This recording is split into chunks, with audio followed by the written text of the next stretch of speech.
I'm going to a match at every round of this season's Champions League. Tonight, I'm in Bruges to watch the biggest underdogs left in the Champions League, Club Brugge, take on Aston Villa in the round of 16. I don't think it's controversial to say that Club Brugge are maybe the weakest side left in the Champions League this season. They're certainly the biggest underdogs. But I think a lot of people are sleeping on this team. I think they could do some damage tonight. 2 seasons ago, Bruges almost won a group with Porto, Leverkusen and Atletico Madrid, before losing to Benfica in the round of 16. Then last season, they made it to the semi-finals of the Conference League, where they just lost to Fiorentina. And in the league phase earlier this season, Club Brugge did beat Aston Villa 1-0 in Bruges, so this is going to be far from easy for Villa, especially if they get distracted by the sights of Bruges. This might be one of the prettiest cities that I have ever been to in Europe. Sadly, I haven't been able to try many of the Belgian beers. I've heard they're very, very good. I have found the Aston Villa fans though, and they certainly have been trying plenty of the Belgian beers. They've taken over the town centre, the town square. They're here in numbers tonight, so I'm expecting a lot of noise from them.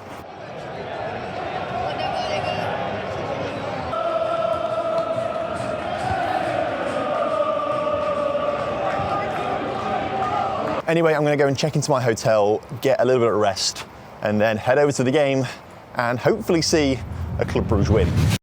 I'm just walking now to the bus stop, and there are so many plastered rummies around. But to epitomise it, and this sort of English sentiment towards getting on it on an away day, just walk past a group of guys outside like a bakery.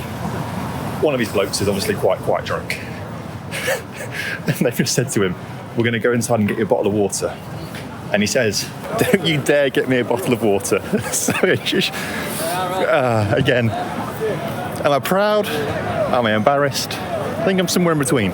It has just occurred to me that I'm sitting in the home end today as a Club Brugge fan this evening, and I'm English, speaking English. Everyone around me is going to think I'm a Villa fan in the home end. So I have been forced to buy last season's away shirt to avoid any confrontation that way. Still cost me 67 euros for last season's away shirt, but I think it's a necessary precaution to take here as the stadium is filling up quite nicely. There's loads of people around. It feels like a real party atmosphere actually. It's quite cool. You'll also notice it fits quite well. It's an extra large, fits quite well because I am wearing about 5 layers right now. I looked at the weather forecast and it's like tonight it's going to be 1 degrees in Bruges. So I'm like, okay, I'll wear my thermals, jumpers, t-shirts, make sure I'm warm. Forgetting that this is actually an early kickoff tonight, so it's not actually that cold yet. I'm so sweaty. So I feel like maybe things haven't gone quite to plan at the moment. Hopefully they go to plan on the pitch and Bruges win. This is such a cool football stadium. It's got such a cool old school feel to it. I've been here, 5 minutes? And I feel like I'm almost in love with the stadium. It's so cool. Just got such a cool vibe to it. There is one thing cooler than the stadium though. If you can actually hear me above the noise of a DJ, I'll show you where he is. There is an actual DJ here doing actual DJ bits. Or that might be his phone with Spotify on there. Oh, what is he doing? Is he cheating? Is he just using Spotify? He's got all these things there. I'm going to keep an eye on this bloke. The player I am most excited to see from Club Brugge is Zolis, and he plays on the left wing, and I've heard a lot of good things about him, and he's the real danger man for them. So if they're going to score, I think he might be the man to do it. As for Villa though, I am very excited to see Morgan Rogers. He was on loan at Lincoln City, the team I support, during the COVID season, so he was phenomenal for the Imps then, but never got to see him play in person. So tonight actually is the first time I've ever seen Morgan Rogers play in person. And I'm also excited to see how Rashford gets on in an Aston Villa shirt as well. Of course, big move for him in January. Will he make the difference tonight for Villa?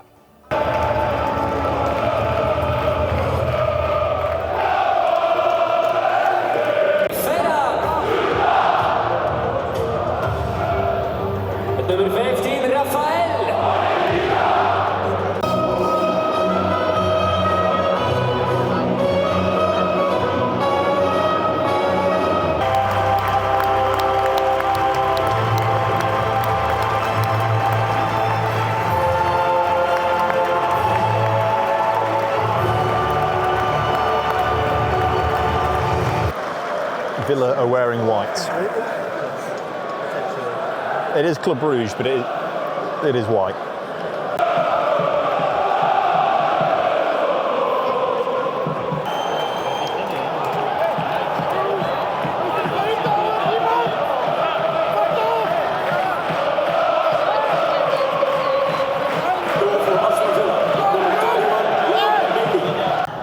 Already. Free kick sent into the penalty area, and I think the defender just gets a head on it to send it away, but it falls into the penalty area. It's a first time hit, really well struck, into the bottom corner, and less than 2 minutes in, Villa won the lot. There's a small group of Villa fans in front of me that jumped up, going mental, and everyone around me is not happy with them. They've been told to get out, they're not moving. We'll see what happens.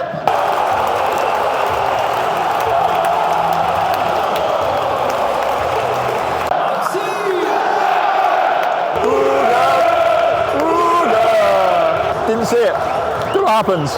There was some kids trying to like get along the road because it's quite tight seating here. So I was looking down trying to tread on some children, and then I look up and they've scored. So I can't tell you how it happens.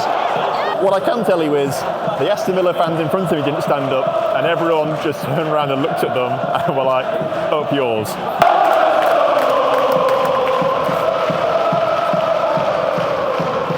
Since the goal, it's been a bit quiet, really. A bit of back and forth. No one really having a major breakthrough. But we are half an hour in now. Bruges just had two really, really good shots either side of the penalty area. It's a bit hard to make out what exactly happened because I'm the other end of the pitch. But it looked like there were some good blocks and saves in there from the keeper and defenders to keep the scores at 1-1. If Laura was here, she would be freaking out right now. This is her favourite part of a football match. She loves the warm-ups. Can't get enough of them. We're about 42 minutes in, taking a gamble to go and get some food now because I've not had anything to eat yet. Club Brugge have been on top. They've been the better side. They're nullifying Aston Villa's normal game really well. Hopefully, I'll have some good screenshots up to explain the tactics a bit because I can't really get a good picture from where I'm stood, essentially. Both teams are operating with 4-2-3-1s, but the player circled here is the right back for Club Brugge. Now, he was really interesting. Sometimes he would invert and join the midfield. Sometimes he'd go on the outside of the winger. He was really involved in an awful lot of play. Like, he seemed to be quite pivotal to the way that Club Brugge played, and he was very impressive throughout the game for me. So he's one to watch, number 64, Zabe. A lot of their game seems to be winning the ball in defence and then very quickly getting out to either wing to try and create opportunities out wide. And this is actually how their first goal came about, by getting the ball out wide quickly. And then the underlapping fullback on the left-hand side is the one who got the goal. I think Villa were trying to do their usual thing of baiting other teams to press high up the pitch to stop them advancing with the ball and then play a ball over the top and use their pace and attack to score. Wasn't quite working out because Bruges were not letting them do that. They were just happy to stand off and let them advance up the pitch slowly. They'd obviously try to then bypass the defence with some quick passes. This was a chance where it didn't work out and actually led to the Bruges goal. But Bruges were frustrating them through a lot of that first half, not letting them play their usual game style, and it just didn't work as well as it did against other Premier League teams that play with higher lines generally. But they've nullified Villa really well, and I think if they play like they did in the first half and the second half, they could be on for a winner. Belgium is famous for its fries, so I got some fries at half-time. But that's just what they were, fries. I didn't really think there was anything special about them, so you'll see the score I give them later on in the video. It's been a really boring second half so far, nothing happening. We're 63 minutes in, a couple of shots if that. Villa just made 4 changes at the same time, and you forget how good Villa's depth is right now when they can bring on these 4 quality players. One of them hasn't fouled on this near side of the pitch. It did seem like Boubacar Kamara was fouling Zolis on this near side. I think it was Zolis. Nothing given. Bruges so close to taking the lead there. Cross comes in from this near side. It just curls away. I've been perfect line for it. Curls away from the defenders onto the head of the guy at the far post. Not quite sure who got the header. And he just heads it across the face of goal, and it must have gone wide by like millimetres. Again, my hands are in my head. Club Brugge just had the chance to win the game. We're 75 minutes in.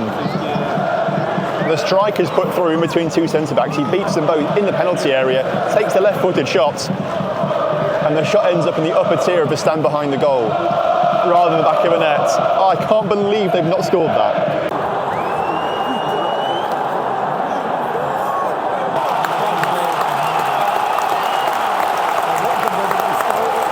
Villa have taken the lead against the run of play here.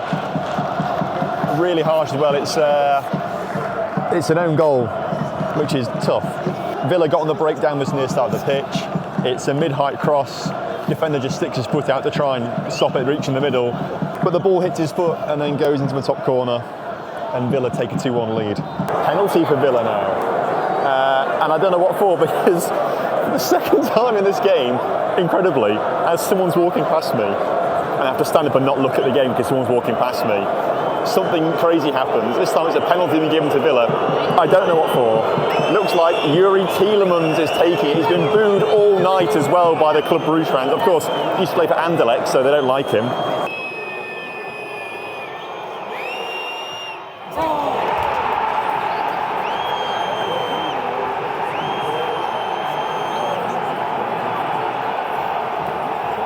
Despite being 3-1 down, this is my man of the match. Right back Zarbe, thought he was phenomenal during this game. If Bruges were able to keep their shots down, such a different scoreline today. They're the 90th minute plus now, but they just had a really good opportunity from the edge of the penalty area. Get it on target, could be easy in the back of the net, but every time they get a really good opportunity over the crossbar. Real shame. So Villa win 3-1. It was not a 3-1 game at all. If anything, you know, if you told me at half time it was going to be 3-1, I would have said 3-1 Bruges. So it feels like a real sucker punch, to be fair. It's going to be very, very tough for them to come back from that at Villa Park. So let's rate this trip. I thought the stadium was really cool. It's a bit on the old side nowadays, but it felt so unique to any other stadium that I've been into before. I love the feel of it, I love the vibe. Whilst it's not quite as iconic as the San Siro, for example, and not quite as modern or big as somewhere like Sporting Stadium, I'm still going to give it 4 stars. The atmosphere was okay. You know, there was nothing special about it in my opinion. I was very close to the Club Bruges fans who at times were making a lot of noise. The Villa fans were the direct opposite corner to me essentially, so perhaps didn't really hear them as well as I could have done for other fans in other stadiums, but they weren't especially loud either. So I'm going to go straight down the middle and give it 2.5 stars. As for the food, it was just chips, and they weren't anything special if I'm honest with you. Could have got chips anywhere else in the world and they would have been just as good. The beers were alright. It was Jupiler that was on sale in the stadium, had a few of those. They were decent, but I can't really give it anything more than 2 stars, I'm afraid. As for the fun I had on this trip, though, it was really cool. I loved exploring Bruges. It's such an underrated city. If you've not been to Belgium before, go to Bruges. I think that might be the best spot there. A lot going on, a lot to see and do. I'm going to give my fun on this one a 4 stars. But that only means Club Bruges are 6th in the table of the 9 games we've been to so far. Also, it was pointed out to me last time that I did the maths wrong on Sporting. It's 14, not 16. So they dropped down to 3rd place behind Inter Milan and Ferencváros. Only 3 more games to go to. Quarterfinals, semi-finals, and the final. So it's getting exciting now. We're getting close to the end of this adventure. The question is, who is going to progress to the quarterfinals and where are we going to go?